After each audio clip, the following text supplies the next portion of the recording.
నమస్తే అండి. భగవద్గీతలో మొదటి అధ్యాయం అర్జున విషాద యోగంలో 6వ శ్లోకము.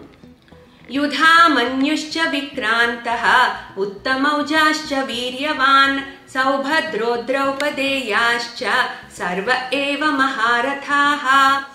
లిటరరీ మీనింగ్: ఈ శ్లోకంలో కూడా దుర్యోధనుడు ద్రోణాచార్యుడితో పాండవ సేనలో ఉన్న కొంతమంది వీరుల గురించి ప్రస్తావిస్తున్నాడు.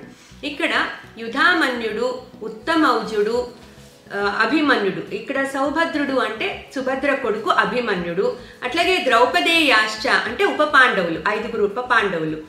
ఇందులో ఈ 5 ఎవరంటే యుధిష్ఠిరుడి కొడుకు ప్రతివింధ్యుడు, భీముడి కొడుకు శృతసోముడు, అర్జునుడి కొడుకు శృతకర్ముడు, నకులుడి కొడుకు శతానీకుడు, అట్లాగే సహదేవుడి కొడుకు శృతసేనుడు.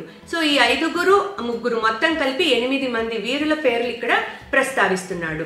సో ఇక్కడ మనం తెలుసుకోవాల్సింది ఏంటంటే, దుర్యోధనుడు పేరున అక్కడ పాండవుల సేనలో ఎవరెవరు ఉన్నారో, ఏ వీరులు ఉన్నారో పేరున చెప్తూ ఇంకొంతమంది మహారథులు ఉన్నారని కూడా చెప్తున్నాడు. మహారథులు అంటే 10,000 మందితో సింగిల్గా పోరాడగలిగిన వీరులు. సో చాలామంది ఉన్నారు అని చెప్పి ద్రోణుడితో చెప్పడం ద్వారా ఆయన మీద ఆ ఒత్తిడి కలిగిస్తున్నాడని మనం అర్థం చేసుకోవచ్చు. అంటే ఎంతగా అతనిలో ఆ యుద్ధం గెలవాలి అన్న కాంక్ష ఉందో మనకి ఇప్పుడు తెలుస్తుంది.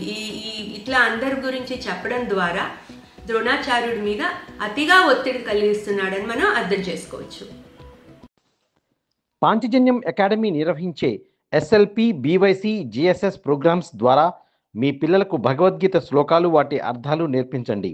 మరిన్ని వివరాలకు సంప్రదించండి 9866434528.